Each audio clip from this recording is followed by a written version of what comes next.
TTL Computer 2. Today we'll be taking a look at our first part of our implementation of a flash file system for TTL Computer. But this first step is going to be a read-only file system that lives in our ROM chip of our computer. And all right, so what we're going to do first is we'll just look at the new tools that how they're used, and then we'll peek a little bit under the covers and see how some of that stuff is working. Okay, so we have TTL Computer 2 all up and going. Let's first take a look at our command set that we have, and we can see that we have some changes here. So the first thing that we see is we have D is now the directory program, and that reuses the D from our hex dump, and our hex dump now is H rather than D. So we have a new command also called export, and we'll see how that's used. And then our other new command is the load command, and we'll see how all that stuff is used in just a minute. Okay, so that's our command set. Let's do a directory and see what we get. All right, so we can see from doing this directory that gives us some information. It tells us what drive we're looking at a directory of, and drive 0 is going to be our read-only file system, again, that lives in our ROM module. And the directory also gives us a file name. It gives us the address of this file, and that's the address of where the file will be loaded into memory. We have the size of the file, and we have this thing called LBA, which is the logical block address, and that tells us where the file lives on the file system. And then it tells us how many files we have in our directory. So we can see that we have three test files right now that are loaded in our file system, and they should be a little familiar. We have our thread program that gets loaded into address 8000. The size here is in bytes, and these numbers are all hexadecimal. So it's hex 76 bytes, and this is the logical block address. And for the ROM file system, this is the actual address in memory where the start of that file is located. We have our screen program, and we have our regression test program. So those three programs are loaded into our read-only file system. So when we do the directory, to be able to see what those are. So that's great that they're there. Let's say we want to run our screen program, right? So this is where we use the load program, and we type load and we give it the file name. Let's give it a file name that doesn't exist right now, and that tells us right file not found. So what did that do? That went out. It searched the directory, and it didn't find that file, and it just reported back not found. All right, so now let's load that again and give it the right file name, which is screen, and loading and done, and that's loaded. And again, so that's been loaded into at address 8000. So now we can run that program by our go command, go 8000, and that's just our screen program. If you remember, shows the screen and does our X random numbers. And that's there and going. Okay, so that's done and has completed. Now let's take and we can try our regression program. I'm going to load that. Regress for regression, loaded and done. Go 8000 again. All right, and that's executing our test cases. And this I have to perform a hard reset to get out of that program. And we did. Directory again. And our last program that we have loaded right now is our thread test program. So let's load that. Thread, loaded and done. It's also at address 8000. Go there. Thread queued, and that's running. And let's do a hex dump. So that's our dump, and that's going, and the thread is still going. Let's end that. Do go 0. All right, and that ended just as a soft reset. Okay, so that's our directory. And let's take, so we've used our directory, our new directory command, and we've also used the load command to the directory to look at the files and load to actually load a file into memory so that we can execute it. The last of the new commands is export. So um, the question remains is how do we get these programs loaded in there? We need to get the content of the program we want to load. And so this is the process that I had to go through to get the program loaded into ROM to get the content of the file. So we really only have one way to load programs and data into TTL Computer 2, and that's using our Intel hex load process. So that's what I did. And so let's transfer up the screen program,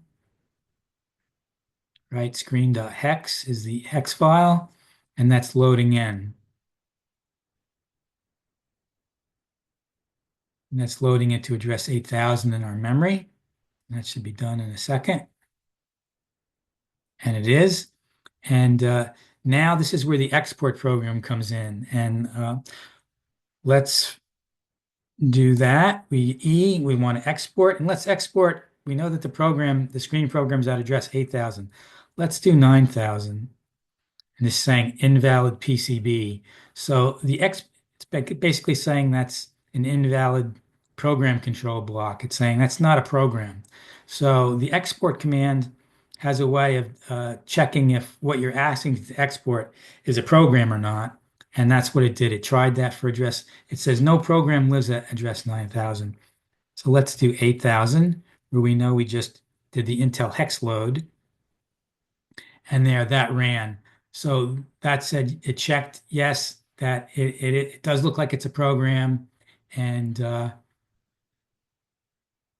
and then it figured out how big the program is, and then it exported all of the binary data in the format of our custom ASM code, right? So this is valid custom ASM code that contains the data of the program. And then I just take this file and drop that into our source code.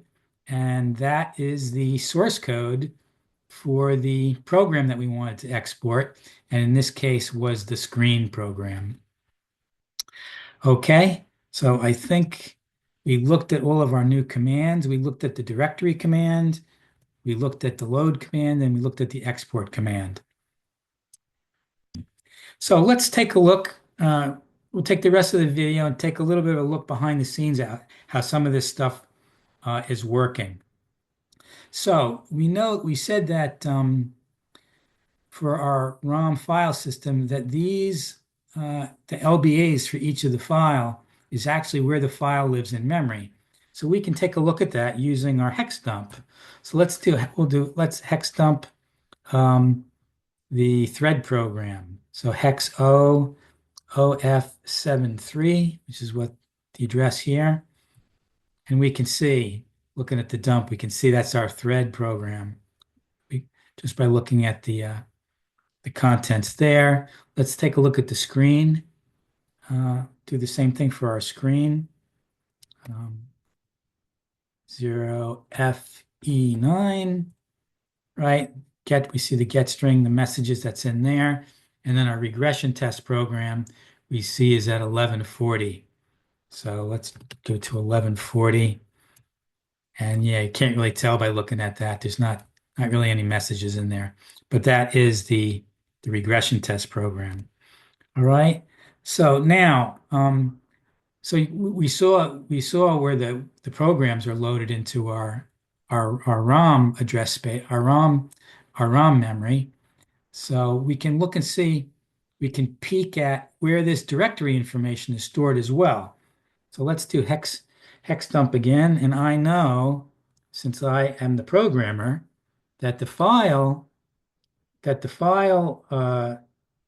table is stored at OF2B in this particular instance.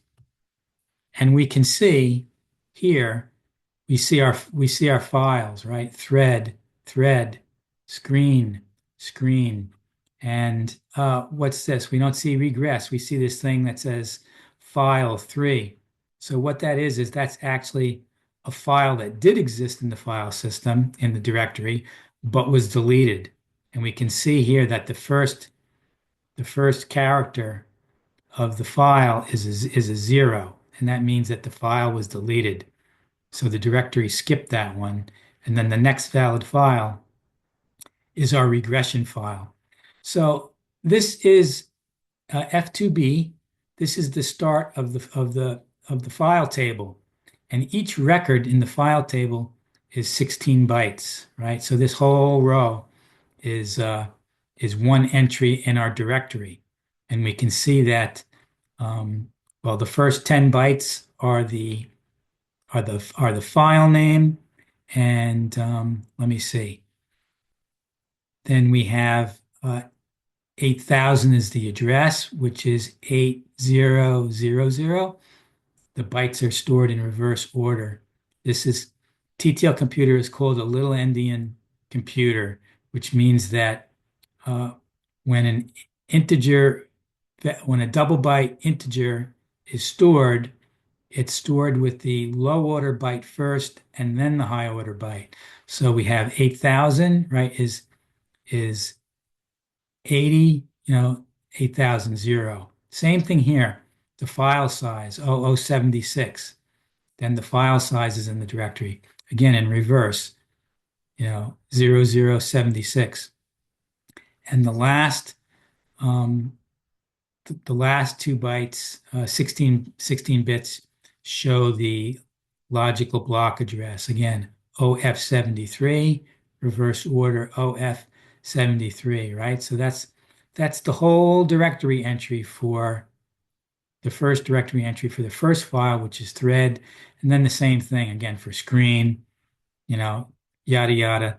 That's how all the files will appear. So the file table, this number is going to change as the monitor, my source code is changed, and this will change from build to build, but it doesn't really matter to us. We would have to generate a listing file for the for our monitor program, which I did to get this number to figure out to know where the start of the file table is.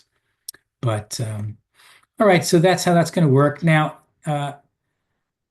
what else? So we looked at everything. So that's the file table. Let's exit out of that. Okay.